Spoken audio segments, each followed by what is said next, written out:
Well, I like science. Science is my thing. I just hate, I mean, that's what I'm educated in. But it was, I feel it's been horribly abused. And really when science began in the 17th century, it was a theological pursuit. And it was about admiration for the universe. I mean, people like Newton would say, you know, this is for the glory of God.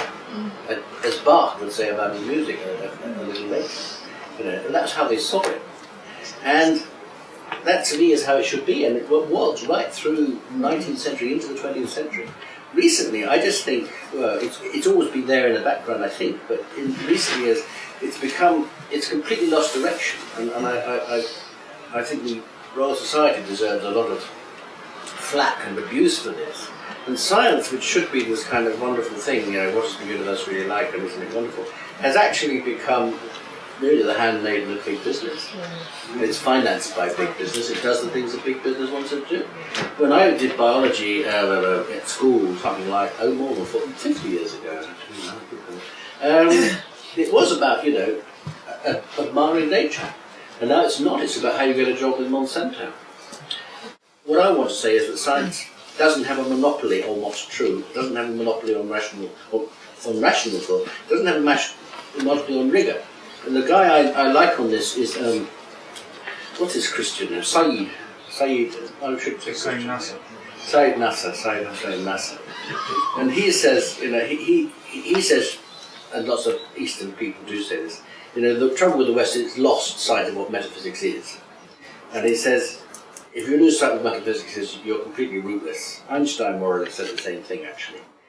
But he said, although he didn't actually say this, but he should have done. He said, although metaphysics isn't strictly, it isn't science because you can't do the testable hypothesis and the maths and all that stuff. You can be rigorous, and this is the point. I want to say metaphysics is very important, and it's not science, but it is rigorous, or it can be. And this is what I think rigor is. Good thing.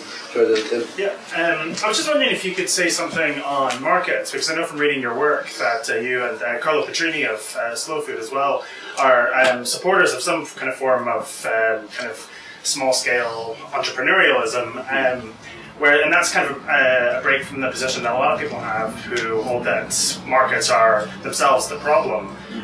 So I was just wondering how you kind of resolve that discrepancy between the abstract market and real markets.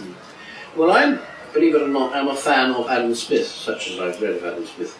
And it seems to be a horrible thing that Adam Smith has given right, that his name has been taken and applied to the Adam Smith Institute, for example.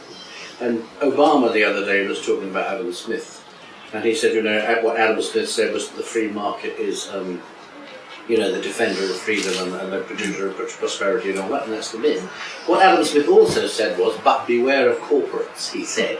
He knew about corporates because, you know, the East India Company. And Jefferson and people like this, Adams, when they founded the United States, had laws to limit the roles of corporates. But they were capitalists in the Adam Smith sense. They were just traders. And it seems to me that if you have a very, very primitive form of capitalism, I mean like proto-capitalism, and you go back to the kind of things that, you know, there's archaeological evidence that the Neanderthals were doing, trading and all that kind of stuff, that's great. That's a sort of natural thing, and you can tidy it up a bit, and you can get some laws, and you can call it capitalism. It seems to me to be quite reasonable. And Adam Smith also was very clear, although he said, you know, the hidden hand will keep things right. He was also a moralist. He was a moral philosopher. And he just took it for granted that the people who were doing all this stuff were actually fundamentally not murderers, not crooks. Whereas now that's not taken for granted at all. The morality comes out of the market. If you can get away with it, that's great. I mean, there are laws, but if you get away with it, good luck, you mate. So I'm not anti-capitalist in the sense of the proto-primitive capitalism, but the corporate thing is quite different. And the neoliberal thing is kind of different again. And the finance capitalism with derivatives and all that is kind of different again. It's this huge superstructure. And I know lots, well not lots, because I don't know that many, but several businessmen in very high places who have said, you know, we just hate the modern economy, but we are... Director of Shell said that to us not so long ago, a few years ago. That's pretty good, isn't it? The capitalism could work, you know, it's primitive. To me, the hope, which is the message of my book, lies in this principle which I like to call Renaissance, which actually means that you want lots and lots of people, collaboratively really, because it's easier to work in groups, just to start doing things differently. And as the lady there said, there are loads and loads of initiatives, and we've got this thing called the Campaign for Real Farming. Part of the agenda of the task of which is to identify all the good people in the world who are doing different things, some of whom are actually going to be talking here. And it seems to me that if enough people started doing different things and cooperating, coordinating, you could get this idea of critical mass, and you could actually get a change. But it has to be done despite governments, really despite. You say 99% of this country are off the land.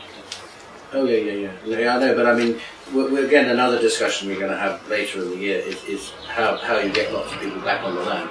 Because, you know, we've got, as I said, 1% of people on the land at the moment. Well, 10% is a reasonable minimum figure. That's still low. I mean, in India it's 60%. And you could argue that anything above 50% is a bit too many because you don't want to sell too. But, you know, but up to 50% seems reasonable if that's the kind of country you are. But a country like ours, which sees itself as being modern and is seen as modern with 1%, probably got about 1/10 of the number of farmers it actually needs. So we need an immediate increase, 10 times as many farmers, which is possibly about 1 million. But as we've been discussing, and it's just simply true, once you start talking to people in cities doing things like, working in call centres, whatever people do these days, loads of them really seriously want to get back to the land. So the people are there. It's a question of creating the pathways that make it possible. And one of the things we're going to be, we've been discussing this in various ways, and one of the pathways. No time to discuss it that, but crucial issue. Thank you very much, Colin. Yeah.